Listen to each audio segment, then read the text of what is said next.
Hello and welcome to the Mutual Fund Show on NDTV Profit. I am your host Niraj. Shah. As always, this show aims to bring you expert advice from the industry so that you can make the right choices when it comes to mutual fund investment journey. But what are these right choices? You know, at some point of time, you've got to ask yourself that when you are trying to analyze mutual funds, are you analyzing them the right way when you're looking to invest? Do you, like most others or like many others, look at what the fund has done over the last 1 year, 3 years, 5 years and say, okay, hey, if the fund has done so well for so many years, then very likely that the fund manager is doing the right thing and therefore let me buy into this fund. Do you do that? And if so, is that the right thing to do, or are there layers to be added to it? There could also be people who might believe that is a completely wrong thing to do as well. It's because the problem with analyzing past returns when you are investing into mutual funds is that that is certainly not indicative of what will happen in the future, quite unlike what happens in a company. Now, let me try and get in our experts to try and talk about this. Kshitiz Mahajan, Managing Partner and CEO of Complete Circle Wealth, and Shalini Dhawan, Director and Co-Founder of Plan Ahead Wealth Advisors, join us on the show. Shalini, Kshitiz, many thanks for joining us today. Thanks, Niraj. Thanks for having me. Thank you, Niraj. All right, I'm going to start off with this, Shalini, on whether using past returns is a flawed concept, or is it okay to do that as long as it's coupled with something else? Yeah, I think I would go with the latter. It's okay to do that as long as we're also looking at a few other parameters or items while we're evaluating mutual funds. It's quite natural for any of us to be looking at returns, because that is the thing, that is one of the main things that one looks at or expects when investing in a investment opportunity. So it's very much natural that one looks at returns. But I think there are a few other items that can be looked at as well.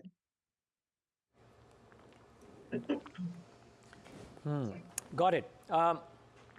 Kshitiz, your view may differ from Shalini. What is your sense? So, hello, Shalini. Pleasure to be with you on this show. My sense is, Niraj, return is the outcome of the process which fund manager is having as a whole. And if it's a consistent performance which is coming, it's a great thing. But one should actually look at what is behind the scene. That is a bigger and important part. And believe me, these data points are available now.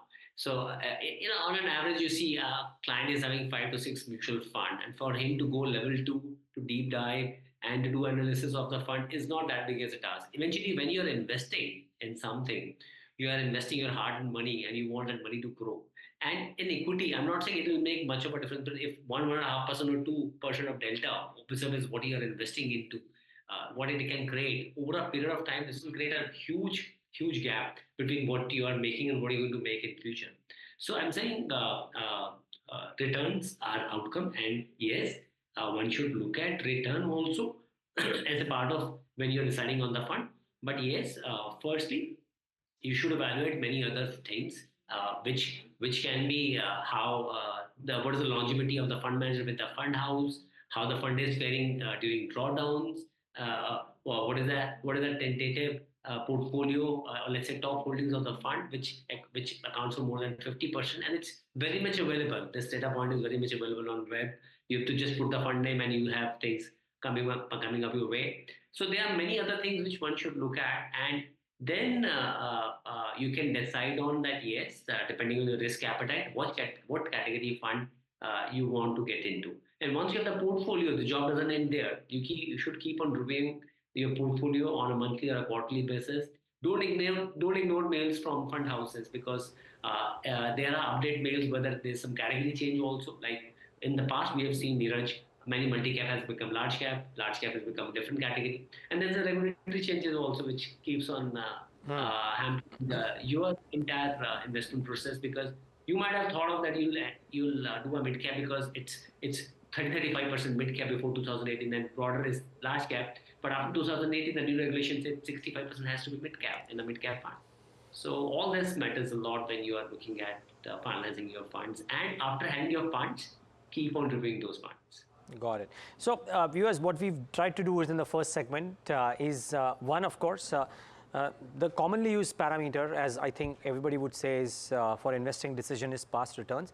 The issue with past returns and used as a predominant benchmark is that one, it's not necessarily the most reliable indicator for future returns, and two, future returns may vary considerably with multiple factors, including a fund manager change, including multiple other things, and therefore just relying on past indicators is not a good idea. Having said that, Kshitiz, I want to start off with trying to talk about 2 or 3 things one by one.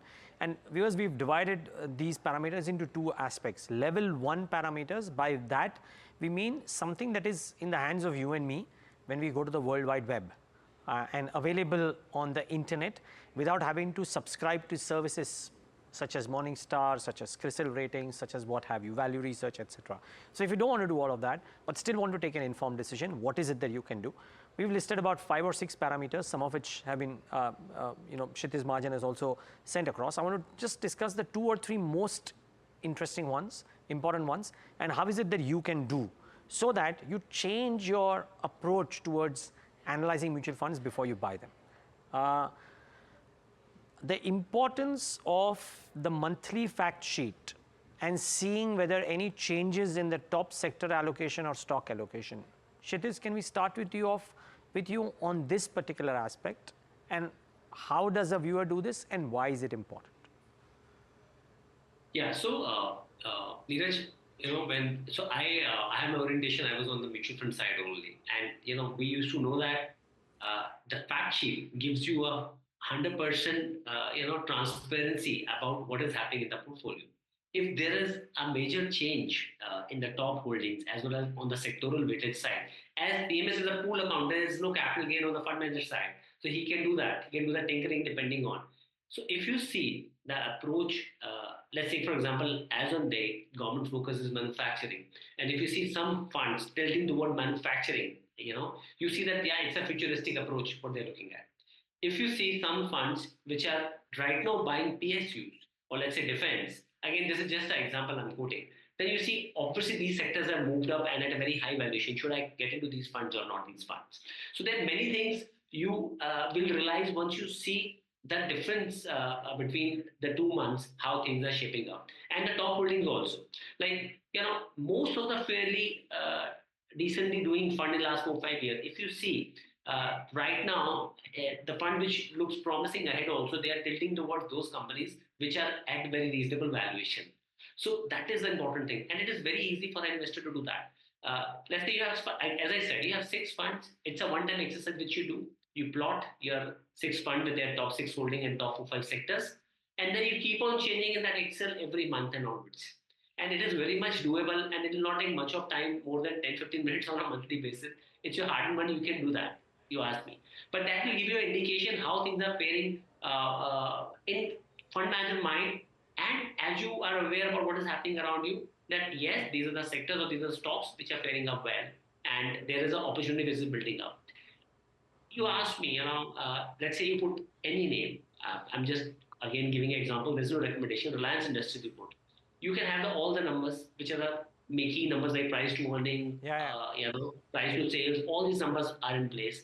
Now you will see that there vis-a-vis index, the benchmark, whichever fund you have, these numbers look reasonable. And if it's stepping up, again, this is the example. If it's stepping up, you see that, okay, there's something which the fund manager might be eyeing on a reasonable valuation, I'm adding on to it. This will add one delta to your portfolio, as well as this will add a lot of value in terms of the knowledge base which you're having, which I think Niraj has been doing terrifically for last 7-8 years by doing mutual funds, shows, believe me, and many of your colleagues, Niraj. I've been getting a lot of these compliments in many of the parties. That was the way now this media has been talking about for the last 6-7 years is a very different thing. It's actually educating more than selling. So that's a difference which has come to the table. So I think this is very important. Once you have the exercise done, then you can maintain on a monthly basis what is happening. Well, compliments well accepted, Kshitiz, I must say. Okay. Now, the other thing that we've heard a lot of times in the past, and Shalini, I would love to come to you on this, and that is the importance of rolling returns while making this mutual fund investment decision. Could you tell us about this, and how can an investor go about doing this in a simple fashion? Is it possible to do that, or is it difficult? Yeah, I think rolling returns rather than just trailing returns or point-to-point returns would be a much better measure for any investor to look at returns while making an investment decision in a scheme. What rolling returns tries to capture, and you can get rolling returns data. I understand now a little bit more easier, because earlier a lot of providers were looking at trailing returns. What rolling returns essentially does is rolls the data. If you're taking a 1 year or a 3 year or a 5 year rolling return data, it essentially is able to capture both the upsides and the downsides much better rather than trailing, because trailing may possibly have some bias if you had a very upside situation or a downside situation like we had in COVID time. It would probably give you a little aberrated return data in that sense. And rolling actually, in a way, in a simplistic manner to explain it, would smoothen out and also still have a weightage or an effect of those upturns and downturns. And even if you take much longer 5-7 year data, it even has bearing the business cycles that maybe some sectors may be going through will also kind of show up in your scheme. So rolling returns are obviously much better as a measure as compared to just trailing or point to point, which can be a little less informative. Got it. And viewers, in the past, in our earlier avatar, we've done a show around rolling returns, I'm sure, or how to do this as well. What are the resources where you can get this as well? So easier to do that. But what we could also do, by the way, because this is such an important yardstick, is at some point of time in the next week or the week after next, do a segment specifically only on rolling returns. Now, we spoke about some aspects. There is one more aspect that we should try and talk about, and that is standard deviation and beta, and is it possible to figure out standard deviation and beta in the current times for a mutual fund investor? How much of an importance should be given to this? Kshitiz, do you have any views here? Yeah, Niraj, and I think uh, any investor who's participating, he need to understand what type of risk he's taking vis-a-vis the index. Standard deviation and beta tells you that, especially beta. So if beta is, it's so benchmark is 1, beta is less than 1 means vis-a-vis index you are taking less risk, and that shows that most of the funds which are able to beat index by taking less risk, I think make more sense by taking less risk. You are still able to deliver. It's like by wearing helmet and seatbelt, everything, you're still able to go fast vis-a-vis somebody who's actually taking a chance. So that makes more sense. Standard deviation says that vis-a-vis from index movement, how much you are actually away or far from how the index has been doing. So I think these two parameters are risk parameters, which are very important as far as portfolio is concerned. Most of the time, we just look at return. Now, every time when you look at return, you should see what the risk you're taking, to have that return. Neither, in fact, when on a highway somebody passes by you, let's say at a very high speed, normally we see that the guy is going very fast, and at that time the reaction is, it might create a problem. So eventually you see that after some time, either he's stuck in a jam, or maybe if he got lucky, he's away. Or let's say if something happened with a crash or something like that. So from where I'm coming is, if you give time to your investment with less risk also, still you have a chance of fulfilling your financial needs or your investment needs in terms of the return which you are going to generate. But at the same time, if you're taking high risk because everybody is doing that and returns are good, I think that can be maybe a past, because performance can't be replicated. So this is one thing which I have learned in my life, that you should look at the risk part also. It's very important, and Yeah. deep dive and go to level 2 also when Okay. you look for various ratios like price to earning, price to book value, and many Sure. other things. Yeah, Sure. I agree completely. Okay. yeah. And by the way, Shalini, very quick answer before we move to level 2 parameters.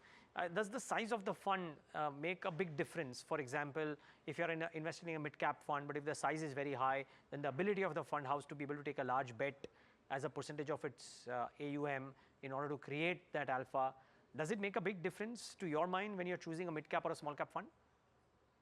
Well, I think maybe if you asked me this question 5 or 10 years back, I would say my answer would be different. I think now we have the universe of a lot of mid caps and a lot of small caps actually gaining strength in the Indian corporate scenario as well.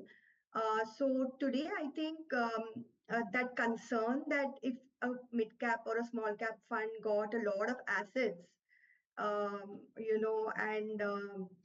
would that actually mean that they don't really have a good universe of stocks to invest in, and would they actually overweight some stock, maybe is not that much of a concern, I think, because like we are talking today, investors are looking at a lot of other items besides assets under management.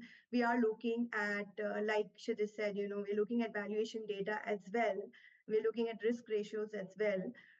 So I think the assets under management would probably be just a concern if it was a scheme which was probably very nascent. Then I guess the investor has to be a bit cautious.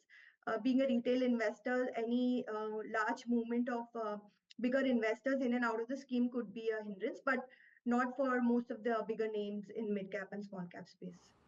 Okay. Um, Slightly beyond, thank you both of you for this. Now, slightly beyond this level 1 parameter, and maybe some of it is also difficult, but the other aspect, viewers, that could be done is looking at the fund and delving deep into the fund. Now, you may not have access to data, but if you do have access to data, if your advisor has access to data, is there something else that you can do beyond the parameters that we've discussed about? I think that's the other question. Kshitiz, can I come to you on this quickly? We have about 4 minutes on the show. We also have some queries, maybe we can answer that, but let's assume for now, with the 4 minutes, let's try and at least understand that if you opening the bonnet of the fund and looking into the engine of the fund, what is it that you should try and evaluate to take a slightly more informed decision, assuming the investor has the data or the investor's advisor has the data? So it was actually surprising and a lot of learning from me also when we did this, that there are many parameters which at fund level also you can have if you have access to data. Like normally we talk about stocks, price to earning, price to book value, price to sales, price to cash flow, expected earning, what are the earnings has gone by in here on the average portfolio. And it has thrown a lot of numbers to us. But just to make it simple for everyone, when we compared the successful funds in last 4 or 5 years, or let's say averagely doing good funds in like 4 or 5 years with benchmark or their category average, these all numbers were more or less better than vis-a-vis their category average. Where you see that, I'm just quoting an example, like again, no record, HDFC Midcap Fund is a big fund, and this fund has all the parameters, where the price to earning, one could have expected a mid-cap fund, the price to earning must be on a very high, fund size is big also. He has increased the number of stocks, whether Nippon or HDFC. They have increased the number of stocks, but parameters are in line. So one example which I like to give, price to earning part for this fund is 16.71 on the portfolio side. Category average is 20.23% and index is 20%. So, if you actually compare the numbers, you'll realize the type of risk which this portfolio is taking in future also. So, and then you have earnings number which are complementing price to earning also. So, if you have earnings which are complementing price to earning, you will see that, boss, yes, still there is some steam left, and still you can have this fund on your side. And there are many funds which are done well on small cap space and on mid cap space, where numbers are looking very good right now. But their valuation metrics, when you open the bonnet and see the engine, it looks like that there's a lot of steam building up, and then you have to be very careful about what type of funds you are getting into. One thing which I want to leave here, Niraj, when we are deep diving in this analysis, when you are questioning outperformance, when you're questioning underperformance in your portfolio, always question outperformance. Why something is happening? If anything is giving which is more than 16-17% compounding, if it's not small cap or mid cap, then you should question that why it's coming and from where it's coming. One darling fund is Parag Parikh fund, which is there. So it has 18-20% allocation toward foreign stocks. But if you see the metrics, still on the Indian platform side, the metrics are very much in control.